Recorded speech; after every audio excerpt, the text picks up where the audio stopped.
In less than 3 hours, on April the 14th, 1912, 1,500 innocent people, including some of the most wealthy and famous figures of the time, lost their lives. The sinking of the Titanic was immediately perceived by the general public to be one of the great disasters of pre-World War I history. It still looms large in the consciousness of our civilization. Over 40 books have been devoted to the subject, and numerous films have either recounted the details of the tragedy or been inspired by it.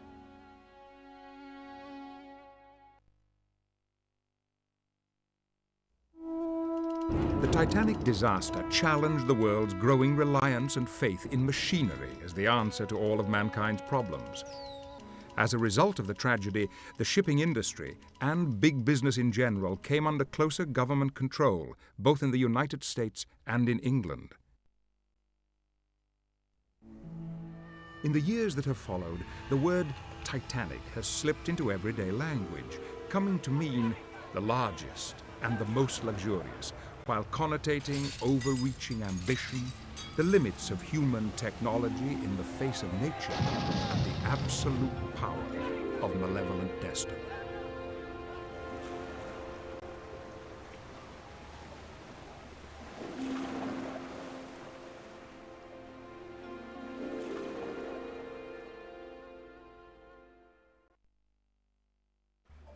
Then suddenly, in 1985, pictures of Titanic once again appeared in the news media throughout the world, but it was a vastly different Titanic. The discovery of her remains has brought the ship back into the world of contemporary events. She was the largest craft afloat and the greatest of the works of men. She was a floating city, containing within her steel walls all that tends to minimize the dangers and discomforts of the Atlantic voyage, all that makes life enjoyable. Unsinkable, indestructible. She carried as few boats as would satisfy the laws. The ship described here matches Titanic, but these words come from a novel written 12 years before the disaster. There are a lot of strange things about the Titanic, and one of the strangest happened before she was even built. And that was the appearance of a little book by Morgan Robertson, an American maritime writer, who wrote of a giant liner bigger than any other that had ever been built, loaded with passengers, Americans on its maiden voyage, that ran into an iceberg and sank. The remarkable thing was that this boat was called the Titan. And, of course, Titan and Titanic are pretty close together. The ships were about the same size, the fictional ship and the real ship.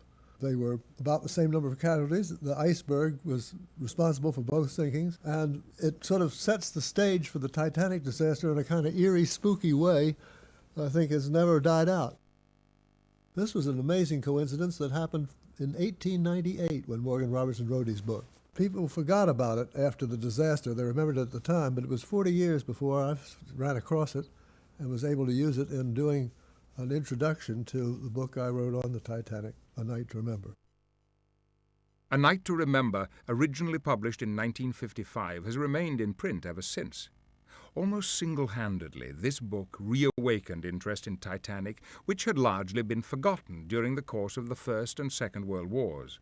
Its author, Walter Lord, has written 13 other books on a wide variety of historical subjects, but with A Night to Remember and the film adapted from it, he stands as the father of Titanic's modern legacy. Part of the drama of the Titanic was the British had built the ship, which is the epitome of everything that they believed in and knew how to do. And here it went down the first time it went out. If that was uncertain, how many other things must be uncertain in the world? So there were so many dramas within the drama, and the overall drama of the greatest ship in the world on its first time out, running into an iceberg, made it a gripping tale that you couldn't help but puzzle over and read about and wonder what you would have done if you had been there. I think readers more often feel that reaction than they do any other single one. What would I have done if I had been there? It was a great subject of sermons. I don't think there was a church in America that didn't have a sermon based on the danger of overconfidence in the weeks immediately following the Titanic disaster. So that's another aspect of it that makes it full of interest and pride goeth before a fall, all these sayings. The Titanic seemed to apply to them and perfectly illustrate them. Maybe we do need something to remind us every once in a while that we're not infallible or that we're going too far in our smugness. I think we do get these lessons. To me, a very great parallel could be drawn between the Titanic and the Challenger disaster with the spaceship. In both cases, it was all important to the people running the ship or the Challenger. It was all important to keep on schedule. There's no reason why the Titanic had to run at full speed that night into the ice. It was just Captain Smith was willing to take a chance. And nothing would happen because nothing had usually happened.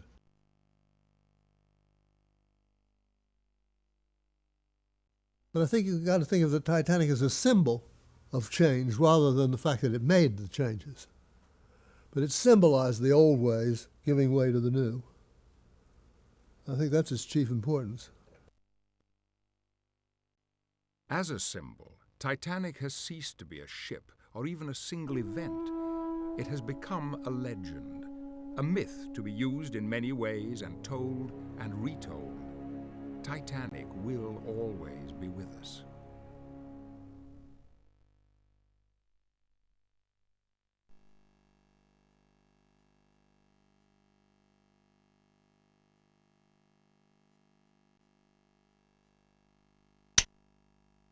Titanic was the largest thing ever built that moved when it was built. The ship was an amazing affair in those days. We don't think of ships being as important now when we fly everywhere. But in those days, a ship was a big thing. And a great ship would carry 2,000 some passengers. And it would have a crew of about that size too. So that the Titanic was an enormous entity. It was a city afloat, which is an analogy often used, as a matter of fact. She was the culmination of a trend toward bigger ships and bigger ships and bigger ships. As the world grew smaller and people moved around more, the only way they could move was by ship because air travel, again, hadn't been invented. So the Titanic was built as the last word in this way of moving people from one place to another. Naturally, as ships got bigger, more people were on them, it was more dangerous if anything happened to the ship. She was one of 3 sister ships constructed by the White Star Line to be floating palaces for the wealthy and lucrative mass movers of the immigrating poor. In the area of elegance, she surpassed anything ever seen, containing every conceivable modern amenity. The builders considered the dazzle elements to be their top priority. Issues of safety were more routine and were given less attention.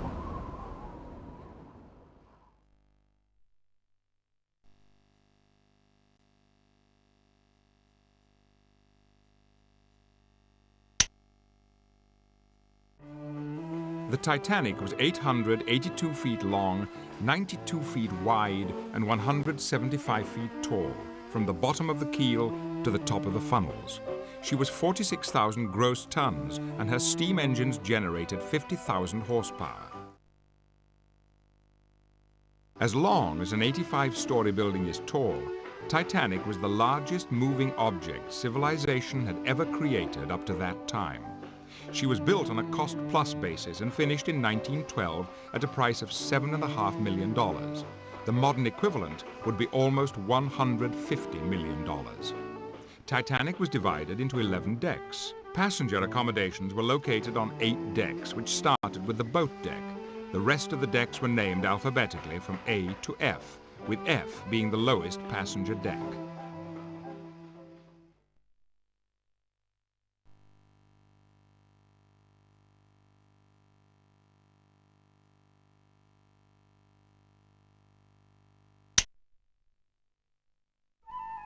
The first-class staterooms were Titanic's largest rooms and occupied the upper decks.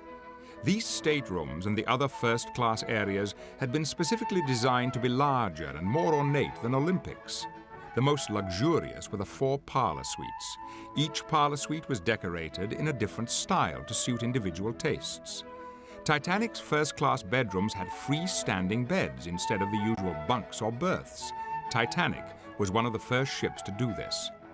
Most of the cabin crews were assigned to the first-class decks.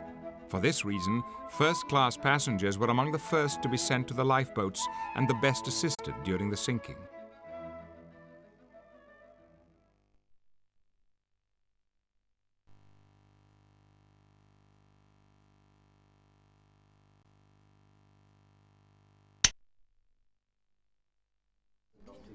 The third-class dining saloon was actually 2 rooms divided by a watertight bulkhead. It covered the full width of the ship. Although first and second class shared a galley, third class had its own.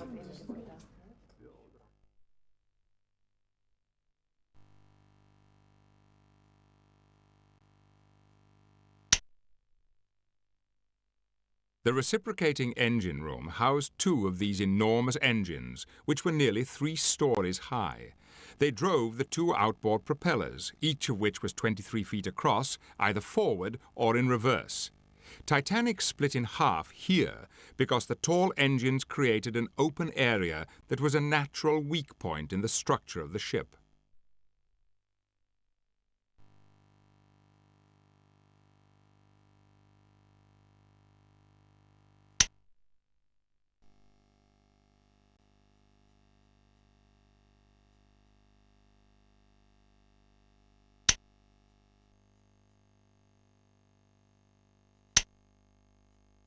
Olympic was the first of the 3 sister ships built and the model for the 2 others.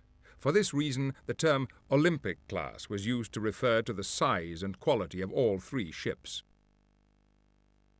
Olympic's launch attracted a larger crowd of Titanics, and all the literature promoting White Star Lines listed her before the other ships. Titanic's captain and many of her crew served first on Olympic. Olympic was famous, and Titanic was thought of merely as her younger sibling, until the day Titanic sank. While Titanic was being fitted out, Olympic was already carrying passengers across the Atlantic. But disconcerting incidents occurred in her early crossings. Her maiden voyage brought Olympic to New York on June 21, 1911. 12 tugboats were helping move her to Pier 59 when, without warning, Olympic's starboard propeller kicked into reverse. A tugboat was sucked into the huge propeller, and the tug's stern frame and rudder were destroyed. Olympic was involved in a more notorious accident on her 5th trip. She and the British Navy cruiser HMS Hawke were steaming parallel to each other off the Isle of Wight. Suction from the huge Olympic pulled the Hawke off course, and the Hawke's bow punctured the Olympic's starboard side, both above and below the waterline. The British Admiralty Court found Olympic at fault. She had simply been too close to the smaller ship. There was a meaning to be found in these accidents, but it was far from obvious to those involved. You had these huge ships that were still being manned by people who were used to smaller ships. You had new inventions that people hadn't ever used before, like wireless, which was on the Titanic, but it was not something that people were used to. You might have spent most of your life at sea and never seen a wireless set, or never been on anything as large that took as long to turn or stop as the Titanic did. People didn't know very much about suction and hydraulics, the whole world of physics and the way objects behaved in water. Olympic's captain at the time of the collision with the Hawke was Edward J. Smith. Smith would soon move on to helm the nearly identical Titanic, where his judgment would be open to doubt. But here again, the White Star authorities failed to ask themselves the right questions at the right time. During the hearings into the Titanic disaster, Olympic's crew went on strike, refusing to work on Olympic until she was supplied with enough lifeboats for everyone on board. The lifeboats were now finally provided.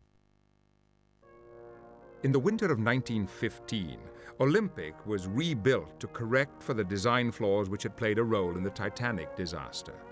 Olympic's double bottom was extended above the waterline. After she re-entered service, her career would be long and distinguished. During the First World War, she carried over 150,000 troops and intentionally rammed and sank an attacking German submarine. After this incident, sailors and others began to call Olympic Old Reliable. The nickname would stay with her for the rest of her days. In 1934, while nearing New York, she collided with a floating lighthouse known as the Nantucket Lightship. The lightship sank, and 7 of her crew were killed. By 1935, Olympic's career was at an end. Olympic is on her way to the shipbreakers after years of service. Her decks are empty as she approaches journey's end. She had a wonderful war record, but now her days are done, and her end provides thousands of needed jobs for a hard-hit community.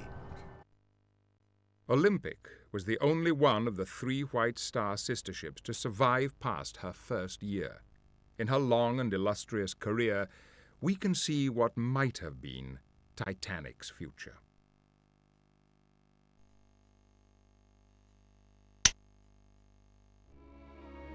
Soon after Olympic was launched, and with Titanic still under construction, Harland and Wolff workers began laying the keel for the 3rd sister ship.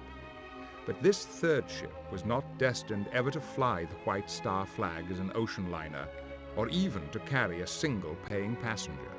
White Star originally intended to name her Gigantic, but the Titanic debacle occurred before she was completed, and White Star decided to play down the similarity to her ill-fated sibling. They named her Britannic, and even denied that they had ever planned to call her Gigantic. The recent discovery of this period poster has proved beyond a doubt what the original name was intended to be.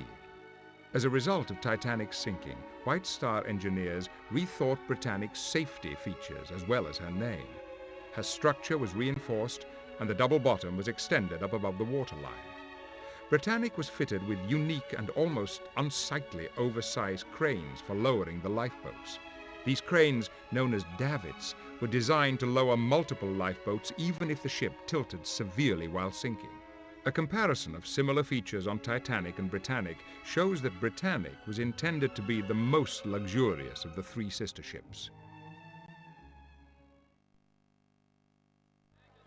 Britannic was launched on February the 26th, 1914. After fitting out, she would weigh 48,000 tons. This made her the most massive of the 3 sister ships. The First World War broke out in 1914, and the British government requisitioned Britannic as a hospital ship. On November the 21st, 1916, while cruising to pick up wounded soldiers in the Aegean Sea, Britannic was rocked by a huge explosion, probably caused by a mine. The damage was on the starboard side and caused almost the same amount of flooding that Titanic had suffered when it collided with the iceberg. In a bizarre twist of fate, 2 survivors of the Titanic disaster, Violet Jessup and John Priest, were aboard Britannic when she foundered. Despite her supposedly safer design, Britannic sank in 55 minutes, while the Titanic had stayed afloat for 2 hours and 40 minutes. Britannic's davits did their work well, and all of the 1,100 people on board had time to get into the lifeboats before the ship went under. Britannic's captain kept her engines going in an attempt to ground her in shallow water, so as she sank by the bow, her propellers rose from the water and mutilated 2 lifeboats, killing the 30 people in them. The undersea explorer, Jacques Cousteau, discovered the Britannic wreck in 1976. She is lying on her side 3 miles from her last reported position in 350 feet of water. This leaves her in total darkness, like her sister, Titanic.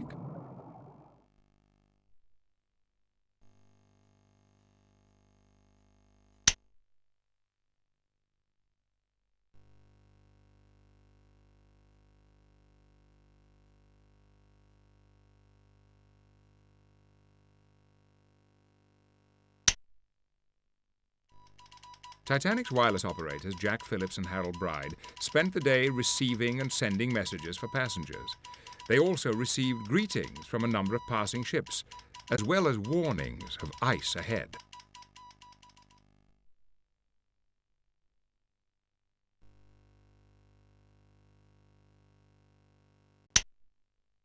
On Saturday, April 13th, the weather continued to be good and the ocean was calm. Since noon Friday, Titanic had covered 519 miles.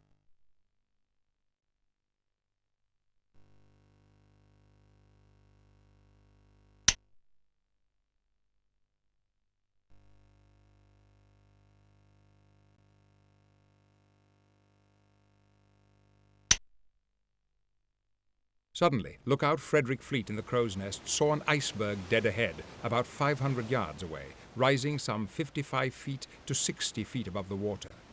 This is a sketch Fleet drew later to show the size of the iceberg as he first saw it. What he could not see was that the iceberg extended hundreds of feet under the water. Fleet sounded the warning bell with 3 sharp rings and telephoned down to the bridge. Iceberg right ahead.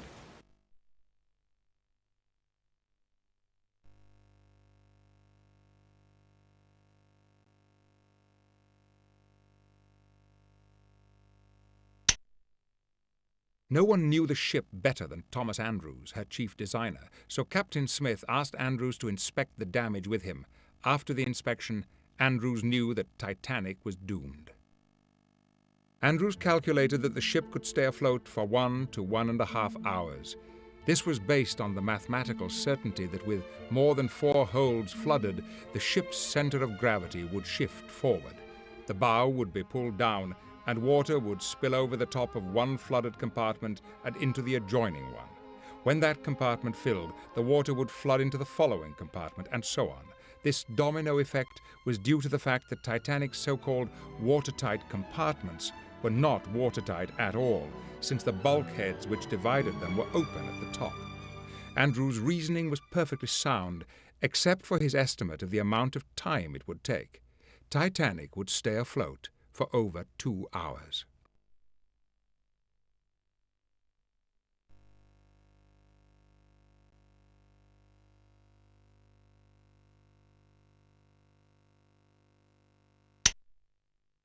Lifeboat number 14 was lowered with 60 people aboard.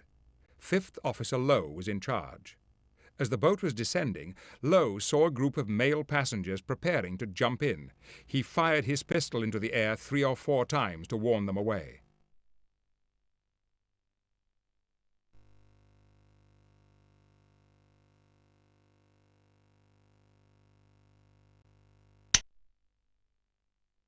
Molly Brown described the last moments.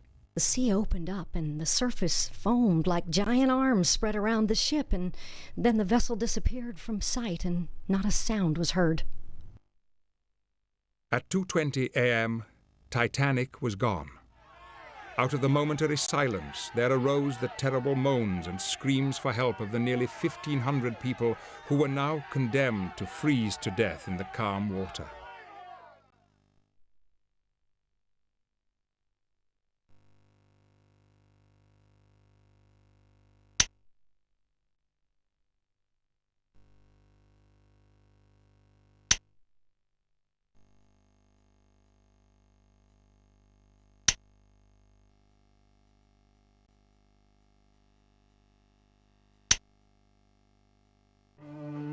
The Titanic was 882 feet long, 92 feet wide, and 175 feet tall, from the bottom of the keel to the top of the funnels. She was 46,000 gross tons, and her steam engines generated 50,000 horsepower. As long as an 85-story building is tall, Titanic was the largest moving object civilization had ever.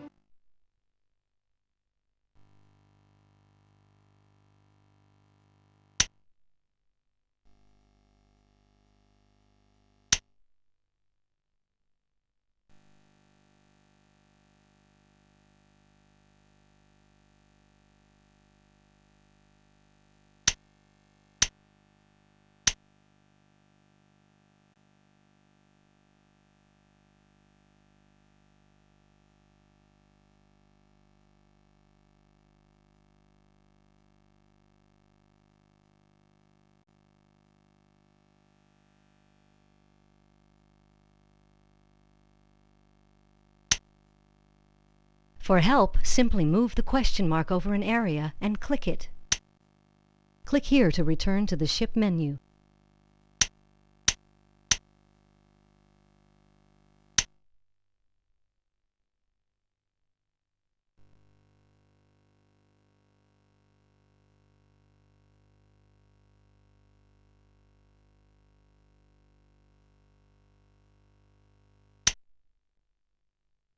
At 5:20 the next morning, wirelessman Evans was awakened. He turned on Californian's wireless set and immediately received the news that Titanic had foundered during the night. Now Captain Lord took his ship to the rescue. The ocean was filled with ice, and it took Californian 2 hours to reach Titanic's reported position.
The winter of 1911 was unusually warm. More icebergs than usual broke off of the ancient glaciers in Iceland and Greenland and drifted south into the shipping lanes of the Atlantic, which created this ice field that stretched 78 miles from north to south, directly in Titanic's path. None of the passengers knew this. In fact, they were enjoying their time away from the troubles of their daily lives with the usual shipboard activities. There was reading, and the ship was equipped with an excellent library. There were deck games like shuffleboard and quoits and deck tennis that you could play. You made your own amusement, though, most of the time. There were no movies, of course, at that time on ships, which are now standard commodity. You did a lot of chatting and conversation. You made shipboard friends, and there were shipboard romances that almost always developed. And it was 6 very blissful days of standard Atlantic crossing. The shipwreck that resulted from this crossing, while not the worst in history in terms of casualties, is undoubtedly one of the most important, the most rich in implications, and the most notorious.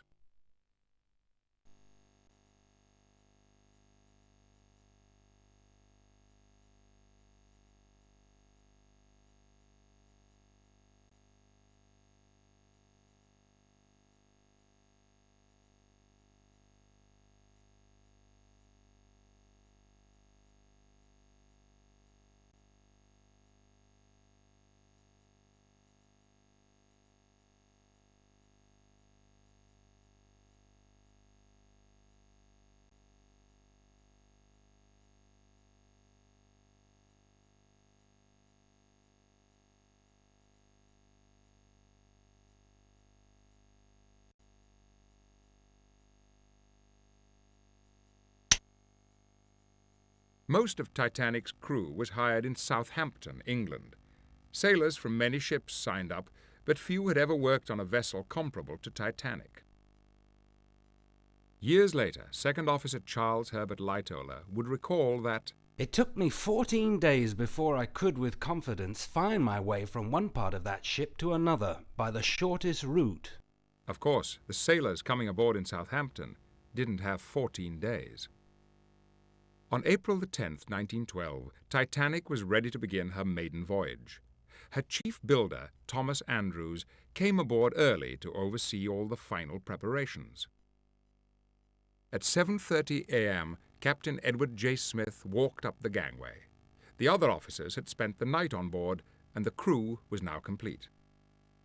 At 8 a.m., the crew assembled on deck for a routine lifeboat drill. Since it was assumed the lifeboats would not be needed, the drill was unusually brief. From 9:30 on, passengers arrived by a special train or by car to board the ship, which towered 12 stories over the dock. Titanic opened her gangways at 10 a.m. Each class of travelers came aboard by a different entrance. Second-class passenger Edith Haseman still vividly recalls boarding the largest and most beautiful ship she had ever seen. We went up the gangway, and my father turned white, My mother asked if he was ill. He said no, he was quite all right. He had a terrible dream in South Africa, and he wouldn't tell my mother what it was. Haseman came to believe that her father had dreamed of Titanic's fate. Haseman and the other second-class passengers were permitted to tour the first-class public rooms before settling into their own accommodations. At noon, sailors had pulled up the gangways, and Titanic slid forward in the water with a blast of her whistle.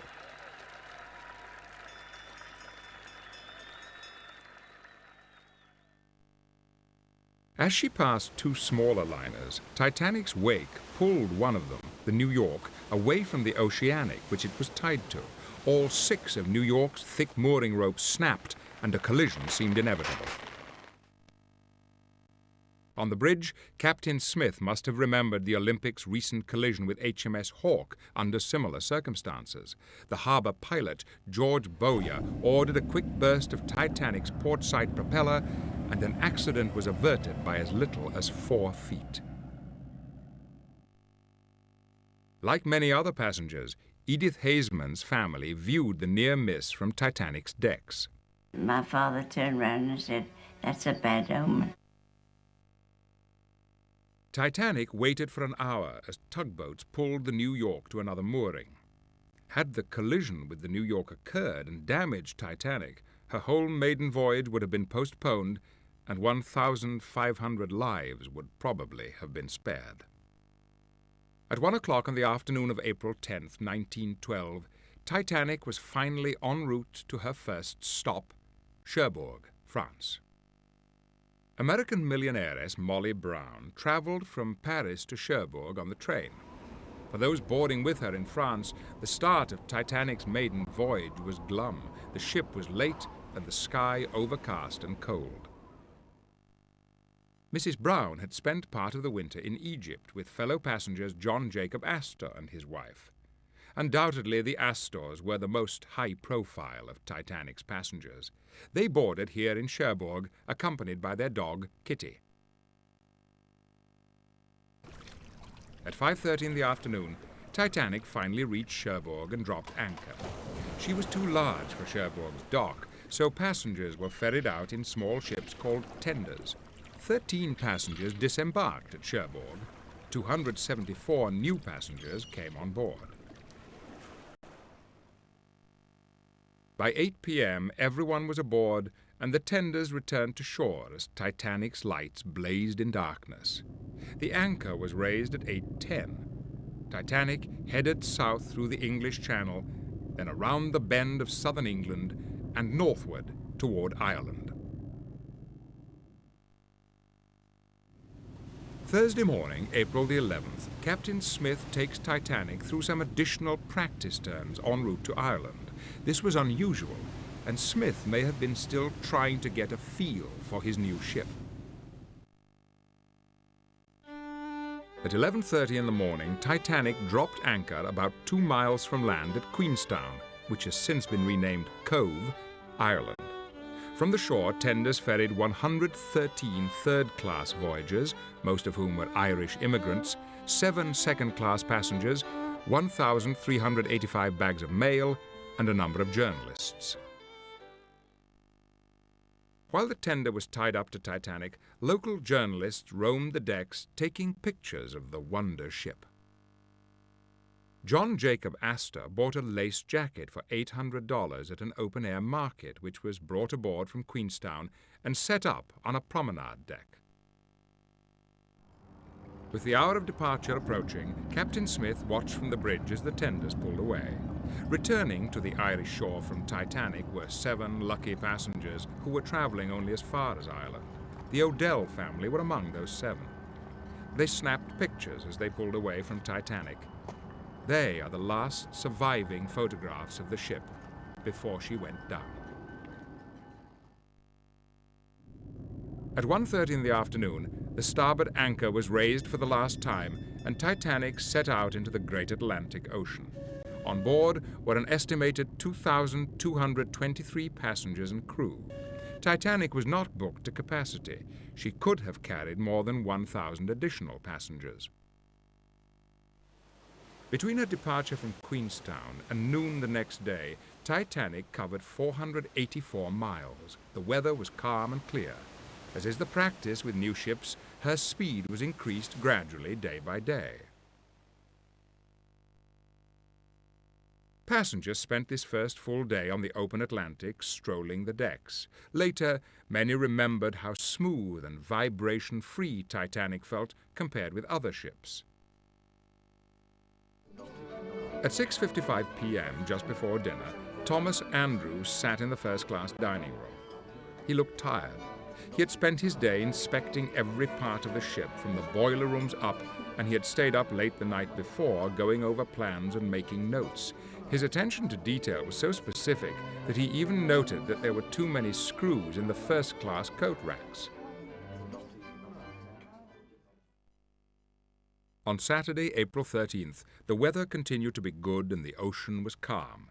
Since noon Friday, Titanic had covered 519 miles. J. Bruce Ismay, president of the White Star Line, sat in the lounge on Deck D speaking with Captain Smith. Ismay's assessment of Titanic's performance was very upbeat, and his attitude was dictatorial.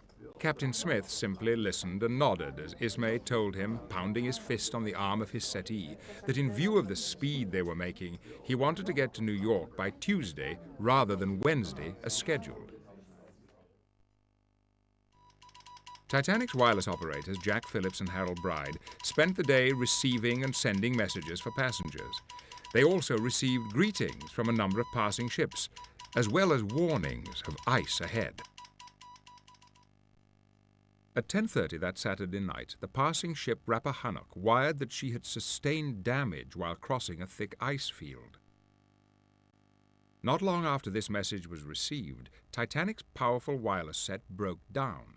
Chief Wireless Operator Jack Phillips stayed up through the night trying to repair it.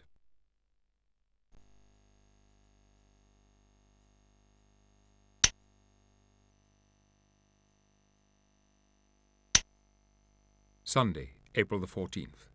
Chief Wireless Operator Jack Phillips spent the night of April 13th trying to repair Titanic's Marconi telegraph set. He finally got the device working again at 5 in the morning. Phillips and his assistant, Harold Bride, labored frantically to make up for lost time. They were swamped with passenger wireless messages waiting to be sent out. In the midst of this, at 9 o'clock, they picked up a message from the Caronia relaying the coordinates of an ice field ahead. It was probably the 21-year-old Harold Bride who took the message to the bridge, where it was subsequently posted in the chart room. Despite the new information, Captain Smith felt it was appropriate to light up 2 more boilers so that Titanic could continue to pick up speed. With his officers, the captain made a routine inspection of the ship, but for reasons he kept to himself, Smith cancelled White Star's customary Sunday lifeboat drill. At 10:30 a.m., Captain Smith officiated at a Church of England religious service in the first-class dining saloon. This was one of Smith's favorite duties as captain. At 11:40 a.m., the Dutch liner Noordam reported that it had found much ice in approximately the place where the Caronia had seen it earlier. This message, however, was not posted in the chart room until about 1 o'clock p.m. 1 o'clock was Sunday lunchtime in all 3 classes.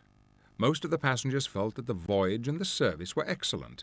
3-year-old passenger Michel Navratil remembered, Le souvenir d'un jour où à la salle à manger du Titanic de seconde classe, n'est-ce pas? J'étais avec mon père à une petite table et nous mangions un œuf au plat. After lunch, as Titanic approached the ice fields, the air grew chilly. Passengers who had been strolling outside headed inside for the writing rooms and lounges. Ruth Becker remembers the change in temperature vividly. One was wheeling my little brother up and down the enclosed deck because it was so cold. And every time we walked, I pushed him up and down the decks. I looked in a great big window into the beautiful dining room with the silver. Everything was new. At 1:42 in the afternoon, a ship called the Baltic reported finding large quantities of field ice about 250 miles ahead of Titanic. This warning was delivered directly to Captain Smith. Smith is known to have carried it with him as he walked on the promenade deck. There, he ran into J. Bruce Ismay. Smith casually gave Ismay the note, which Ismay put in his pocket.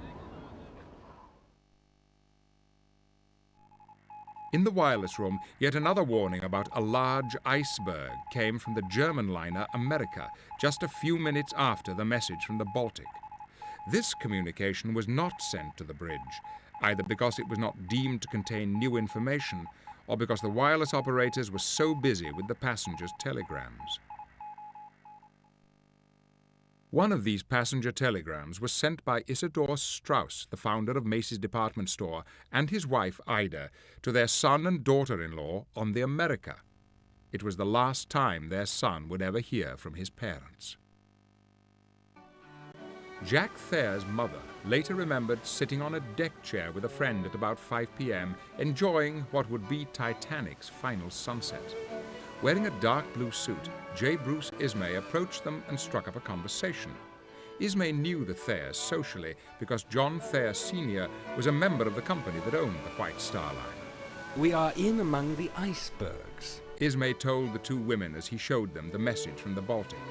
We aren't going very fast, 20 or 22 knots, but we are going to start up some new boilers this evening. He wanted to surprise everyone, he concluded, by reaching New York ahead of schedule.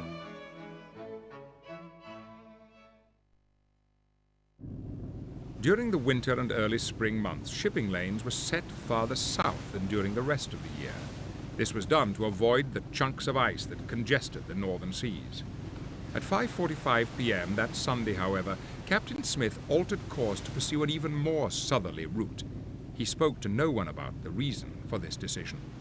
In any case, the difference in Titanic's course was not significant enough to steer her clear of the ice field whose coordinates Smith knew from the various telegrams.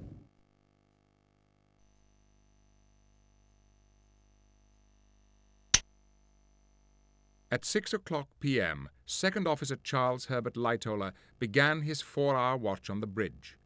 Captain Smith showed Lightoller the Caronia's ice message, and Lightoller in turn asked 6th Officer James Moody to calculate when they would reach the ice. Moody estimated that this would occur at around 11 p.m. The bugle sounded at 7 p.m., announcing that it was time for Sunday dinner. Designer Andrews finally looks well rested to those who see him at dinner. He finally seems satisfied with his ship, saying to one passenger, I believe her to be as nearly perfect as human brains can make her. Jack Thayer's parents attended a private dinner party with the captain, so Jack ate alone in the first-class dining room. After dinner, he put on an overcoat and went out to walk on the deck. It had become much colder. There was no moon, and I've never seen stars shine brighter.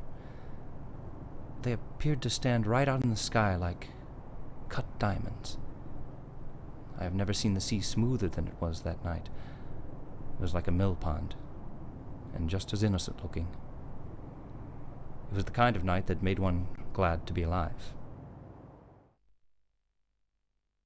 In the first-class smoking room, Captain Smith approached J. Bruce Ismay and asked him for the wireless message from the Baltic. Ismay gave it to him. Smith said that he intended to put the message up in the officer's chart room, but did not do so. In fact, the message was never seen again. At 7:15, Titanic's lamp trimmer, Samuel Hemming, walked up to the bridge to report that all the navigational lights had been lit. Lightoller was having dinner in the officer's mess room, and First Officer William Murdoch was temporarily in command. Murdoch ordered Hemming to have the forward forecastle hatch closed so that its glow would not interfere with visibility from the crow's nest. Hemming then went and closed the hatch himself. By 7:30, the outside temperature had dropped to 1 degree above freezing. But it was warm in the a la carte restaurant, where Captain Smith was attending the exclusive dinner party with Jack Thayer's parents and other notables, including President Taft's personal friend and military aide, Archibald Butt. After dinner, Captain Smith relaxed, smoking 2 cigars. Captain Smith's daughter remembered that cigars were his pleasure, and one was allowed to be in the room only if one was absolutely still, so that the blue cloud over his head never moved. In the wireless room, Harold Bride intercepts 3 additional ice warnings from a ship known as the Californian. Bride conveyed these warnings to the bridge. Lightoller finished his dinner at 7:35. Returning to the bridge, he noticed how quickly the temperature was dropping now that the sun had set. In the chart room, 5th Officer Harold Lowe determined Titanic's position and was surprised to notice that she was now on a more southerly course. The bearings, Lowe calculated, would be the first position broadcast after Titanic's collision some 3 hours later. At 8 p.m., Lowe ended his watch and went to sleep, exhausted. The real fun that evening was in the 3rd-class general room, where the passengers decided to have a party. At one point, a rat scurried through the room. Women screamed, and several boys chased after it. In the 2nd-class dining room, almost 100 people gathered to sing hymns with the Reverend Ernest C. Carter. One of the hymns they sang by special request was "For Those in Peril on the Sea." In the 1st-class reception room, the Titanic Chamber Ensemble, led by Wallace Henry Hartley, played requests for a polite audience. It was a moonless night. The 2 lookouts, Archie Jewell and George Simmons, stood in the crow's nest rubbing their hands and talking about how cold it was. Simmons claimed he could smell ice nearby. At 8:55, Captain Smith excused himself from his dinner party and went to the bridge. With Lightoller, he discussed the clear weather conditions, the calm sea, and even the question of when they would reach the ice, and whether the icebergs would be visible by starlight. Without moonlight, ice is barely visible. Without any sure knowledge that the weather would remain clear, or that the icebergs would be visible, with Titanic steaming ahead at faster speeds than she had ever previously attained, and just as they were entering the most dangerous region of the ocean, Captain Smith decided to retire for the night. It was 9:20. His parting words to Lightoller were, If in the slightest degree doubtful, let me know. Lightoller sent a message to the crow's nest to watch carefully for icebergs until morning. By Lightoller's estimate, Titanic would reach the ice very shortly. This differed with other officers' estimates. Nevertheless, everyone expected Titanic to reach the ice before midnight. The most severe and precise warning was received at 9:40 p.m. from the Mesaba. But Jack Phillips, the wireless operator, didn't have time to bring it to the bridge. By now, Titanic had received 6 warnings. Together, they described a huge field of icebergs and pack ice, some 78 miles long, and dead ahead.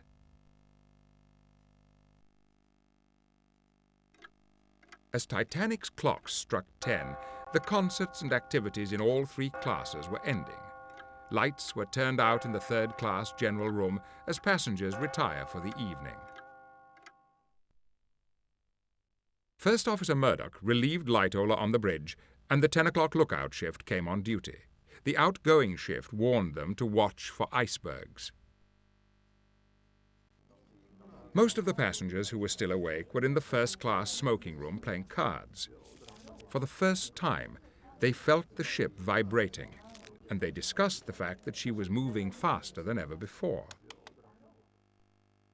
By 10:30 p.m., the air temperature had fallen below freezing at 31 degrees Fahrenheit. The strain of the workload on Jack Phillips was showing. When he received yet another warning, this time from a ship called the Californian, which was stalled just east of the ice field some 10 to 19 miles north of Titanic, he bluntly cut the Californian's wireless operator off. "Keep out," he tapped back. "Shut up, you're jamming my signal." Phillips was too busy with passenger messages to stop and receive another ice warning. In the crow's nest, the 2 lookouts noticed a slight haze at 11:30. They decided it wasn't significant enough to mention, but the haze was probably reducing visibility far more than they realized. To make matters worse, there were no binoculars in the crow's nest, and there were no waves to splash against the base of an iceberg and reveal its presence. In fact, the water was so glass smooth that it distorted the sailor's sense of distance. It was a night unlike any other that most of the experienced crew had ever seen before.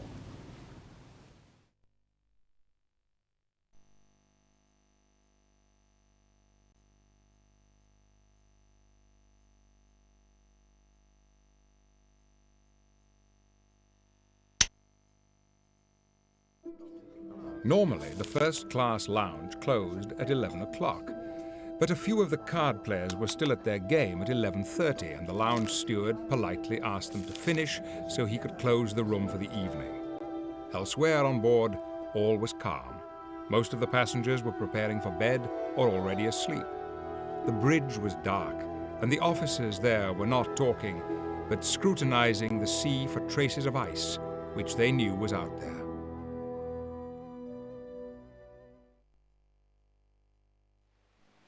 They felt that they could always see any iceberg in time to avoid it. This was a beautiful, clear night, and you associated disaster with icebergs with sort of foggy nights when you couldn't see what was ahead. But this was a beautiful, clear night, sparkling, calm sea, no moon, but stars littered the heavens. Suddenly, lookout Frederick Fleet in the crow's nest saw an iceberg dead ahead, about 500 yards away, rising some 55 feet to 60 feet above the water.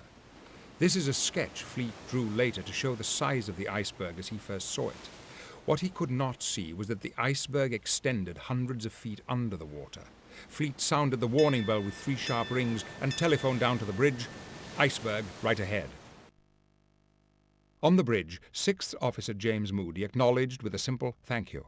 First Officer William Murdoch, who was in charge of the ship, came running in from the wing bridge where he had seen the iceberg himself moments before. Murdoch had to act fast. He could either stop the ship or steer around the iceberg. Unfortunately, he tried to do both. He grabbed the engine telegraph and yanked it to full speed astern, reversing the direction of the ship's propellers. Then he yelled out the command, "Hard starboard," and Hitchens spun the wheel as far over as it could go. These two commands cancelled each other out. By slowing the ship down, Murdoch had lost a good deal of her turning power. Had he not slowed down but simply turned the ship away from the iceberg, Titanic might have turned an additional 2 inches and avoided the collision entirely. In the crow's nest, still clutching the telephone in his hands, Frederick Fleet waited several agonizing seconds until the massive ship finally responded to its rudder and began turning sluggishly to port. Titanic's bow turned 22 degrees and narrowly escaped a head-on collision, but an underwater spur of the iceberg struck her starboard side and continued grinding against it for a length of 200 or more feet as Titanic plowed forward. The hull plates bent, rivets popped, and, it is now believed, some of the 7/8 of an inch thick metal plates actually shattered. Frothy green ice-cold seawater immediately sprayed into Titanic's lower holds. Ice splintered off into several passengers' rooms through their open portholes. Large chunks of ice fell into the forward well deck. Murdoch pulled the switch to close the watertight doors, which came down through their vertical slots like guillotine blades. Then Titanic glided, and her engines grew still. The entire collision lasted about 10 seconds. Although jarring to the crew down in the bow, the impact was hardly noticed by many on board. But Captain Smith felt the bump and appeared on the bridge only moments later, saying, "What have we struck?" But it was already too late for Smith to have any effect on the outcome. Other officers and passengers responded to the collision in a variety of ways. Second Officer Lightoller was in his quarters. I was to enter the land of Nod when I felt a sudden vibrating jar through the ship. I instantly ran out on deck in my pajamas, but could see nothing. The cold was cutting, like a knife. I hopped back into my bunk. Lightoller dressed quickly, and sat on his bed, smoking a pipe, awaiting a call to duty. He felt that if he were needed, the first place where officers would look for him would be his cabin. Fifth Officer Lowe slept through the collision. Fourth Officer Joseph Boxhall came and told him what had happened, but Lowe fell back asleep. Finally, the sound of voices outside his room woke him up again. He went to his window and saw people wearing lifebelts. Then he dressed quickly and rushed out to help load the boats. Jack Thayer later remembered, I wound my watch and was just about to step into bed when I seemed to sway slightly. I immediately realized that the ship had veered to port as though she had been gently pushed. Thomas Andrews was working on plans of the ship in his room. He didn't notice anything until he was called to the bridge. The Astors were in their sea-deck suite when Mrs. Astor thought she heard some sort of mishap in the kitchen. I spoke to John, who said it was nothing and that the engines would soon start again. They did, but stopped. He then looked out the window and said there was ice about. The air was bitterly cold. He dressed immediately and hurried up to the bridge to see the captain, who told him it was serious. Later, a steward came and told them to put on their life jackets and go out on deck. In his first-class B-deck suite, J. Bruce Ismay was sleeping when the collision woke him up. I lay in bed for a moment or two afterwards, not realizing probably what had happened. Molly Brown was lying in bed, totally absorbed in reading a book. The crash struck at my window overhead and threw me to the floor. Picking myself up, I proceeded to see what the steamer had struck. Edith Haseman was in bed. Nearly shook me out of the bed. So my father got up. He said he'd go and see what it is. He came back. Oh, it's nothing much. He said they only struck an iceberg. She hit it 3 times. She hit it the second time, and the third time she stopped. Michel Navratil and his brother slept through the impact and only woke up when... J'ai enfin le souvenir de la nuit du naufrage. Les couchettes, devant les couchettes, mon père et un homme que je ne connaissais pas. Mon père m'habille, l'autre habille mon frère, et mon père me prend dans ses bras et nous montons sur le pont de seconde classe du Titanic, n'est-ce pas, où il y avait un très grand calme. Il y avait beaucoup de personnes, mais dans un très grand calme. They didn't know it at the time, but their father was prepared for the worst. A loaded pistol was later found in his coat pocket. Ruth Becker was asleep and didn't feel the impact, but once the engine stopped... My mother was awakened by dead silence. She realized that the boat had stopped, the engines had stopped, and so the boat had stopped, and she wondered why the boat had stopped on its way on the Atlantic Ocean on its way to New York City. So she got rather concerned, and she went out in the hall, or opened the door, and out she saw a cabin steward, and she asked him, and he said, "Oh, there's nothing much the matter. They're fixing it now, and they will have it fixed in a little bit, and you go back to bed and forget about it." Like most of the other non-ranking crew, this steward himself probably did not know exactly what had happened, but Ruth and her mother couldn't sleep due to the noise of people running around on the deck above them. Bertram and Milvina Dean. We were sleeping at the time. My mother was told to put her coat over her nightdress, take her baby, which was my sister here, and my father took me up to the deck. During the first 10 minutes after impact, the water flooding in rose to a level of 14 feet above the keel in the forward part of the ship. The first 5 compartments also began to take on water. A geyser of water was spraying into boiler room number 6. By midnight, Captain Smith had received reports that water was pouring into the number 1, 2, and 3 holds and into boiler room number 6. Emergency pumps were working, but couldn't keep up with the water flooding in. When J. Bruce Ismay reached the bridge, Captain Smith told him that they had struck an iceberg. Do you think the ship is badly damaged? He asked. I'm afraid she is. Smith replied. But Ismay had a hard time accepting this assessment and later asked others whether they agreed with Smith. No one knew the ship better than Thomas Andrews, her chief designer, so Captain Smith asked Andrews to inspect the damage with him. After the inspection, Andrews knew that Titanic was doomed. Andrews calculated that the ship could stay afloat for 1 to 1.5 hours. This was based on the mathematical certainty that with more than 4 holds flooded, the ship's center of gravity would shift forward. The bow would be pulled down, and water would spill over the top of one flooded compartment and into the adjoining one. When that compartment filled, the water would flood into the following compartment, and so on. This domino effect was due to the fact that Titanic's so-called watertight compartments were not watertight at all, since the bulkheads which divided them were open at the top. Andrews' reasoning was perfectly sound, except for his estimate of the amount of time it would take. Titanic would stay afloat for over 2 hours.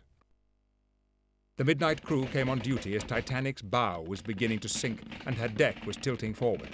The stokers in the bowels of the ship started shutting down her boilers for fear that they might explode as they came into contact with the frigid seawater. Relief pipes alongside the funnels started blowing off huge, noisy clouds of steam. Passengers were already starting to mill about on deck, wondering what exactly was happening. At 12:05 a.m. on Monday, April 15th, Captain Smith gave the orders to uncover the lifeboats and muster the crew and passengers. But no general alarm was sounded. Smith knew that even if every lifeboat on board were completely filled, there would still only be room in them for 1,178 of the 2,223 passengers. And to make matters even worse, not one of those passengers had been through a lifeboat drill on board Titanic.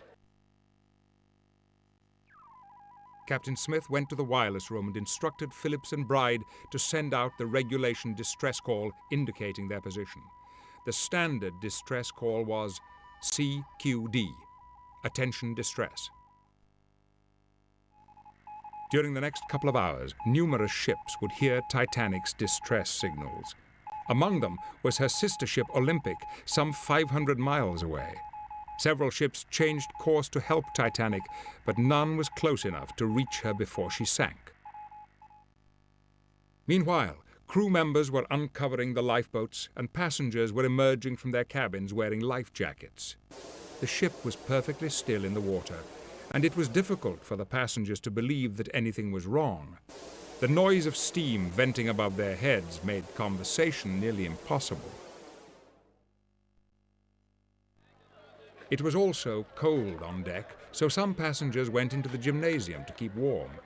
The gym instructor, T.W. Macaulay, was present, encouraging people to try out the equipment while they waited to board the boats.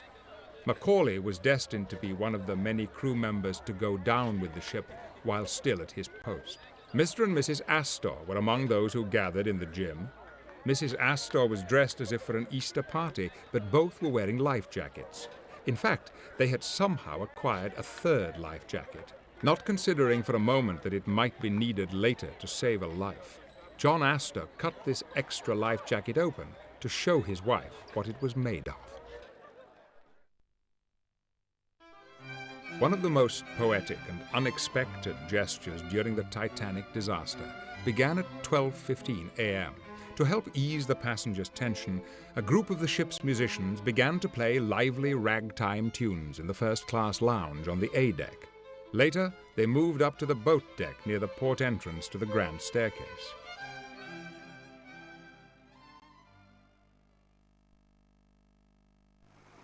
By 12:20 a.m., water had risen to the level of the third-class quarters on the E deck, which was 48 feet above the keel. Many of the passengers there didn't speak English, and there were not enough crew members, so efforts to alert the passengers and evacuate them were haphazard. The resulting traffic jams only heightened the general sense of confusion. Some 58 miles to the southeast, the small Cunard liner Carpathia picked up Titanic's call for help and headed full speed to the rescue. The news of this could hardly have consoled Captain Smith, since he knew that Carpathia could not possibly arrive before Titanic sank. Second Officer Lightoller went to Captain Smith for permission to fill and lower the boats. Smith told him to put the women and children in the boats and lower away. Lightoller interpreted this order to mean women and children only. At around 12:30 a.m., the first lifeboat, starboard number 7, was lowered into the sea. It could hold 65 people, but it left with only 28 first-class women and children aboard because passengers still had trouble believing that Titanic could sink. It hardly seemed prudent to take the 75-foot plunge down to the sea in a tiny, feeble vessel when the huge ship was still afloat. An hour had passed since Titanic first struck the iceberg when a ship was sighted at a distance of 5 to 10 miles away.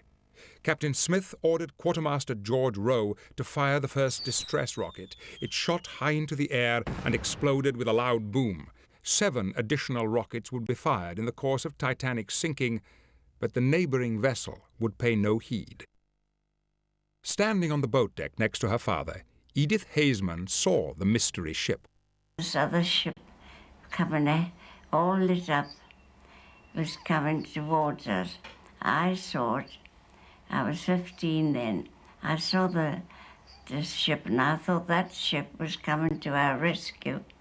Instead of that, it put the lights out and left us in the dark. Molly Brown was more curious than frightened as the first portside boat, number 6, was loaded. I was walking away, eager to see what was being done with the boats on the other side. Suddenly I was taken hold of, and with the words, "You are going to," was dropped fully 4 feet into the lowering lifeboat. Water reached the name on Titanic's bow at 1:15 a.m., and as it continued pouring in, she began shifting slightly from one side to the other. Passengers could no longer ignore the fact that the ship was in serious trouble, and they boarded the lifeboats more willingly. Those passengers who were still coming up the grand staircase could not have any doubt about Titanic's ultimate fate when they looked down. They saw water flooding in 5 decks below. Thomas Andrews had been escorting people out of their rooms all night. Now, as he helped load the boats, he was appalled at the reluctance some women still showed. Ladies, you must go at once. There is not a minute to lose. You cannot pick and choose your boat. Jack Thayer and a friend named Milton Long were following Jack's parents through the lounge on A deck to get to the lifeboats. People pushed between my father and mother and me. He remembered later. I could not catch up, and we were entirely separated from them. I never saw my father again. Jack's mother was safely put aboard a lifeboat. His father remained behind to die. With deep regret, Jack expressed, I only wish I had kept on looking for my father. I should have realized that he would not have taken a boat, leaving me behind. By 1:30 a.m., passengers were starting to panic. To maintain control, Second Officer Lightoller helped distribute firearms to the officers. In the wireless room, Phillips and Bride were now tapping out desperate-sounding messages such as, "We are sinking fast," and "Women and children in boats cannot last much longer." It was 1:35 in the morning. The second and third class women and children were being loaded into the aft lifeboats. Bertram Dean relates how he last saw his father. When it was our turns to get onto the boat, he helped us in and said, "Cheerio, we'll see you later, hope to see you later." And that's the last we saw of him. The last distress rocket was fired at 1:40. Most of the forward boats had already been cast off, and the final starboard side boat was being launched. The forward well deck was now under water, and passengers tried to find temporary safety by filtering toward the stern. Those who had been released to the sea in the lifeboats later described their view of Titanic as intensely beautiful, with its lights blazing across the flat, calm water. Some people in the boats could still hear the band playing music. As the Carpathia rushed to rescue Titanic, she received one last wireless message. Engine rooms full up to boilers. Then, silence. The only boats left were the 4 collapsibles, 2 of which were mounted on top of the officers' quarters. In the design of the ship, no one had given any thought as to how to lower these supplementary lifeboats. At 2:05 a.m., as Titanic's lights continued to shine, her propellers finally rose out of the water. The crew members manning the lifeboats rowed them as far away from the ship as possible because they were afraid that the suction created when Titanic finally sank would pull them down with her.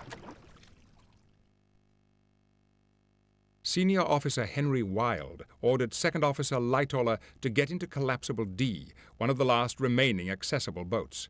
Lightoller replied, "Not damn likely," and jumped back out of the boat. At 2:10 a.m., Captain Smith released wireless operators Bride and Phillips from their duties. He told them, Men, you have done your full duty. You look out for yourselves.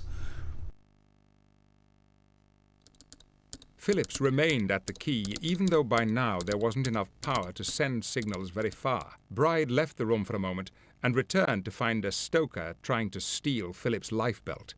The 2 men beat the stoker senseless and left him behind as they abandoned the radio room. Phillips headed for the stern and was never seen again. At 2:17 a.m., Captain Smith gave his final order. Through a megaphone, he shouted, Well, boys, do your best for the women and children, and look out for yourselves. Then he disappeared inside the bridge. From that moment on, it was every man for himself. Thomas Andrews, who had been with Titanic since the day construction had started, was last seen standing alone in the first-class smoking room, staring at the painting above the fireplace. His life jacket was casually draped over a table next to him. His ship and his life were nearly finished. Titanic's bow suddenly took a dive. This created a wave that washed back and crashed through the dome of the first-class grand staircase. Only then did Second Officer Lightoller decide it was time to leave the ship by diving headfirst into the 28-degree salt water. Later, he would recall that striking the water was like 1,000 knives being driven into one's body. Jack Thayer and his friend Milton Long had waited until the last second to jump. Then they shook hands and wished each other good luck. Thayer yelled, "Go ahead, I'll be right with you." Long threw his overcoat off, climbed the rail, and jumped. 10 critical seconds later, Thayer jumped too. Thayer lived. His friend died. Father Thomas Biles heard confession and gave absolution to over 100 second and third-class passengers who had gathered at the aft end of the boat deck. Many of the 1,500 passengers and crew either jumped overboard or scrambled toward the stern as it continued to rise majestically from the water. Finally, Titanic herself began to disintegrate under the strain. First, her forward funnel broke loose and collapsed into the water, crushing a number of swimming passengers. It is thought that John Jacob Astor was among them. The falling funnel missed Second Officer Lightoller by inches, and he was able to grab hold of an overturned lifeboat nearby and watch. Lights on board Titanic were still burning, and a wonderful spectacle she made, standing out black and massive against the starlit sky, myriads of light still gleaming through the portholes. A terrible roar was heard as every movable object in the ship slid forward.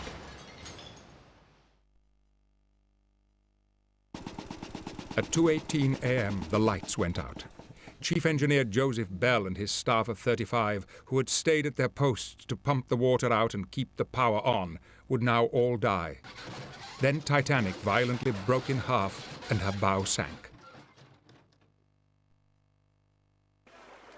The now dark stern slowly rose again into the air, masses of people clinging to it like bees to a hive. Liner Chairman Ismay was safely away from Titanic in a lifeboat, but he didn't watch his ship sink. I had my back to it, rowing. I didn't want to see it. Jack Thayer watched from the frigid water as the stern hung there for what seemed to be a very long time. Later, he had a sketch drawn to depict the final moments as he saw them. Molly Brown described the last moments. The sea opened up and the surface foamed like giant arms spread around the ship, and then the vessel disappeared from sight and not a sound was heard. At 2:20 a.m., Titanic was gone. Out of the momentary silence, there arose the terrible moans and screams for help of the nearly 1,500 people who were now condemned to freeze to death in the calm water. As the ship went down, it did not suck any of the lifeboats down with it, as had been feared. The half-filled lifeboats floated safely nearby. For fear of being overwhelmed, they did almost nothing to help, even though there was room in the lifeboats for another 473 people. They simply waited for the moans of their husbands, friends, and companions to fade away under the moonless sky. They would wait for nearly an hour.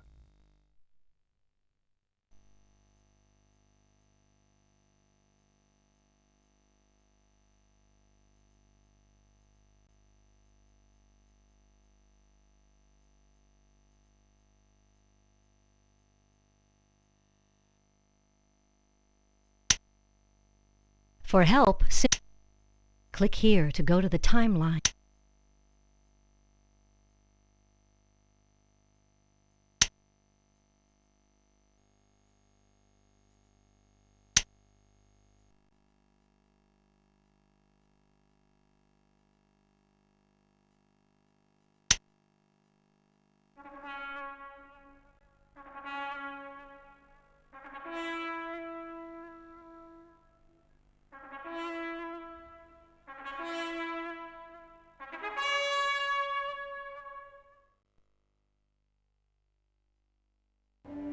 In less than 3 hours.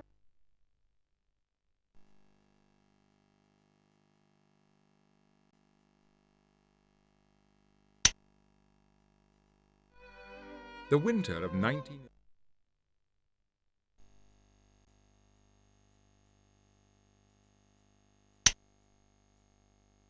Titanic was fitted with 20 lifeboats.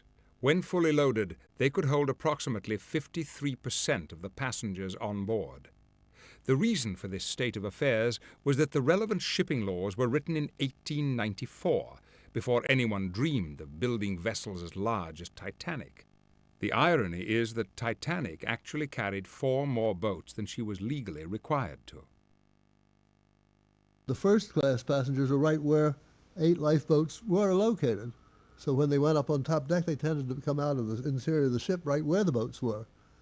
The same with the second-class passengers. There were 8 boats in the after part of the superstructure, and they were right there where a second-class person would find them. There were no boats for the third class. No, by position, the third-class passengers, when they got up on deck, the boats were still way, way far forward or aft. So they tended to slop over into the second-class space, and the evacuation of the ship continued on the basis of first class, second class, and then third class who were ingenious enough to get up on the boat deck. Because the water temperature was nearly freezing, the vast majority of people who survived were those who could get to those few lifeboats.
At 12:25 a.m., First Officer Murdoch helped first-class women and children board lifeboat number 7. This lifeboat was the first to leave. It carried less than half its capacity of 65. Later in the night, boat number 7 would be tied up to boat number 5. White Star Line's owner J. Bruce Ismay helped Fifth Officer Harold Lowe gather passengers into boat number 5. During the process, Ismay began panicking, shouting, "Lower away!" over and over again. Lowe's temper finally got the better of him. Not realizing he was talking to the head of the company, he told Ismay to Get to hell out of that, and I shall be able to do something. Do you want me to lower away quickly? You will have me drown the whole lot of them. 41 passengers were loaded into boat number 5, which was then nearly lowered into the water without its watertight plug in place. Every lifeboat had a hole in its bottom so that while stored on deck it wouldn't fill with rainwater. Third Officer Herbert Pittman was in charge of boat number 5. After Titanic sank, Pittman wanted to go back to search for more survivors. The women in the boat talked him out of it. Lifeboat number 6 was the first portside lifeboat to depart. Second Officer Lightoller supervised the loading of the boat and had begun lowering it when he realized there weren't enough crew on board to row it. When he called out for any available seamen, first-class passenger Arthur Pushen stepped forward, saying that he was a yachtsman. Lightoller told him, "If you're sailor enough to get down that fall, you can go." Pushen, who was in his 50s, climbed up the davit and then slid 40 feet down the rope into the boat. The other seamen in Boat 6 were Frederick Fleet, the Titanic lookout who had first seen the iceberg, and Quartermaster Robert Hitchens. Molly Brown was among the passengers in Boat 6. She insisted that she and the other women be allowed to row to keep warm, but Hitchens predicted doom for all of them if any woman took up an oar. Brown finally prevailed, threatening with the other women to throw Hitchens overboard if he gave them more trouble. Lifeboat number 3 was loaded first with women, then with men. There was even room for 2 dogs, but someone forgot to provide a lantern and survival rations. The boat was lowered roughly, and once in the water, the men on board lost 2 of the oars. At one point, the men who were rowing accidentally steered the boat back towards the sinking liner. In the morning, passengers had to burn newspapers to attract the attention of the rescue ship Carpathia. Lifeboat number 1 was a so-called emergency boat.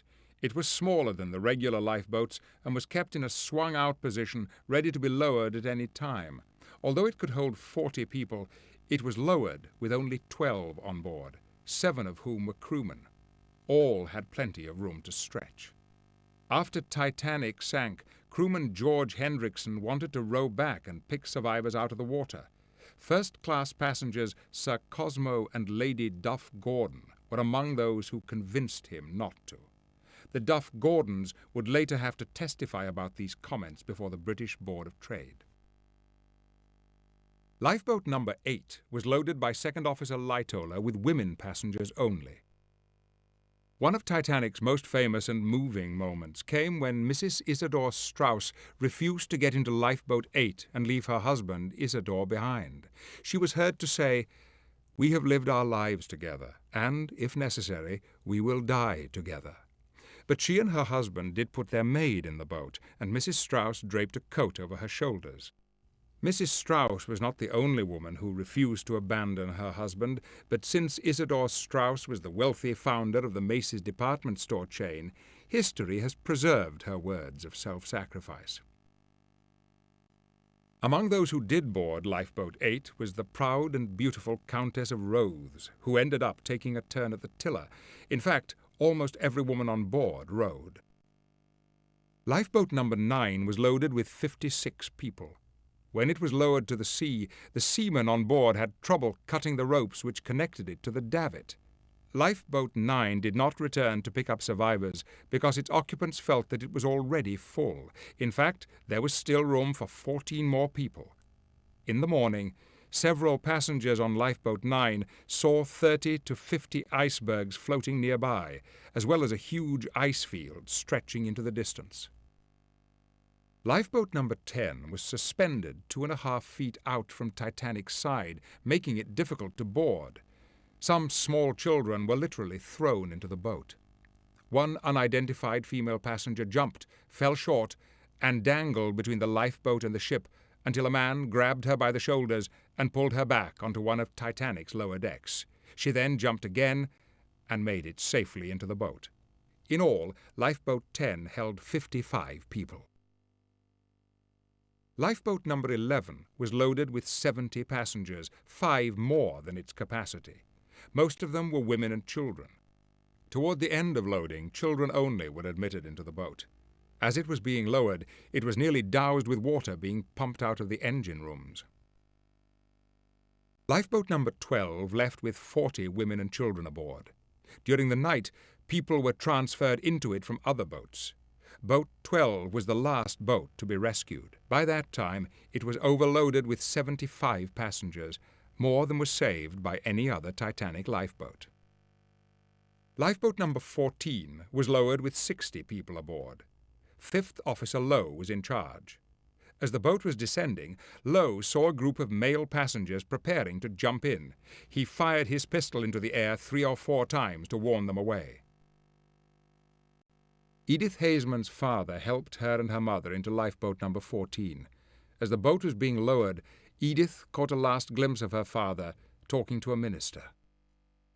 After Titanic sank, 5th Officer Lowe unloaded passengers from Boat 14 into 4 other lifeboats. He then went back to rescue survivors in the deadly cold water. Boat 14 was one of only 2 lifeboats to go back for survivors. The water was filled with frozen bodies and wreckage, making it nearly impossible to tell the living from the dead. The rescue effort was slow going, and Lowe managed to rescue only 4 people. One of them died before morning. By 1:35 a.m., the passengers being loaded into other lifeboats were beginning to panic, but Boat 16 was filled with 50 women and children from the 2nd and 3rd classes and lowered without incident. However, as she was rowing away, a stowaway was discovered. 64 men and women were loaded into lifeboat number 13. Once it hit the sea, water gushing from a pump pushed the boat outward to a position directly under boat number 15, which was being lowered. Ruth Becker, one of the passengers in boat 13, describes what happened next. There was another lifeboat, number 15, coming down above us. And they shouted and yelled at them and said, "Stop lowering lifeboat number 15." But they didn't hear us because there was so much noise. So it kept coming down, not fast, but it just kept coming down. So far that when the men put their hands up like that, they could touch the bottom of the boat. The crew slashed the ropes holding boat 13 and rowed out of the way just in time. Lifeboat 15 was filled with 3rd-class women and children. When the boat was lowered, it almost landed on top of lifeboat number 13, the previous boat to leave. Among those aboard Boat 15 were a group of card sharps who would continue to fleece the other passengers even on the rescue ship Carpathia. Unlike the regular lifeboats, Collapsible C had to be attached to 2 davits at the last moment. Chief Officer H.T. Wilde loaded it with the help of White Star President J. Bruce Ismay. Wilde asked if there were any more women or children who wanted to board the boat. There was no reply, and no sign of any nearby on deck. Wilde was already lowering the lifeboat when, without a word to anyone, Ismay climbed in. He was not the only man in Collapsible C, but the fact that Ismay saved himself and left others behind to die would be used to publicly humiliate him the rest of his life. Lifeboat number 2 was loaded by 1st Officer Murdoch and 2nd Officer Lightoller, who chased over a dozen crewmen out of the boat by yelling, "Get out, you damn cowards! I'd like to see every one of you overboard!" He then filled it with women and children passengers, some of them immigrants who did not speak English. It was lowered with only 25 people aboard, even though it could have held 40. 4th Officer Joseph Boxall was in charge of lifeboat number 2.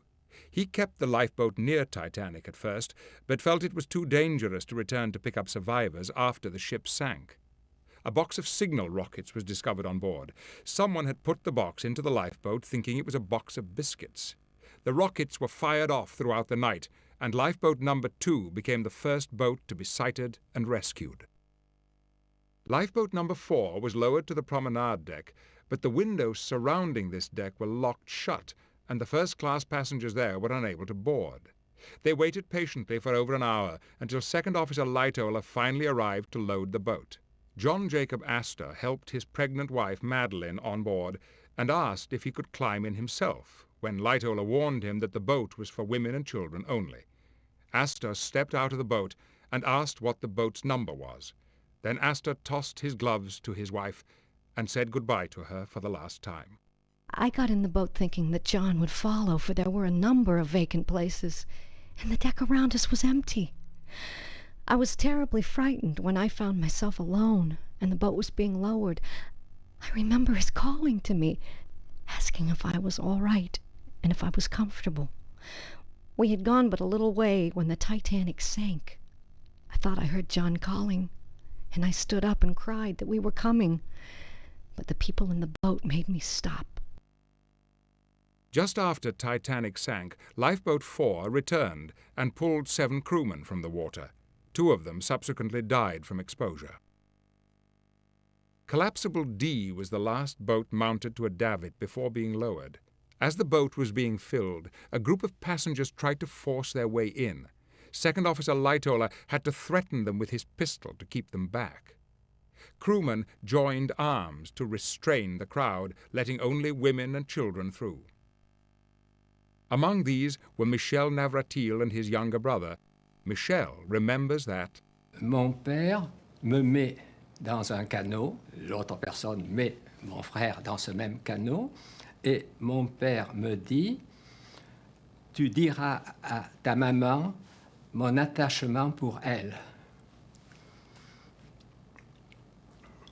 Ensuite, je me souviens que de la descente du canot, du bruit qu'a fait le canot en rejoignant l'eau, du bruit des rames, et après, je me suis endormi. Collapsible B was stored on top of the officers' quarters. No method to lower it to the deck had been devised.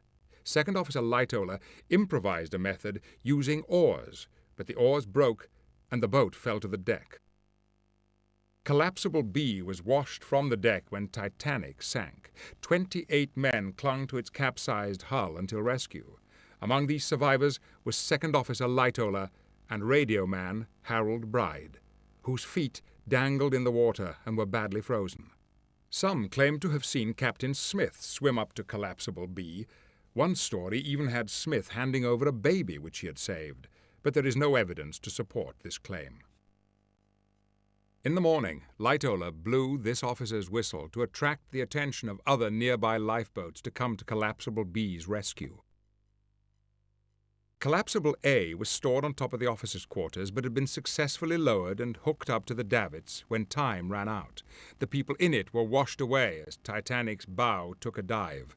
Someone managed to cut the ropes and Collapsible A floated freely, partially filled with water. Over 30 people climbed in, but most of them died of exposure and fell overboard. Only a dozen or so were alive by morning. Officer Lowe, who thought the boat was about to sink, took its passengers into his lifeboat before rowing them to the Carpathia.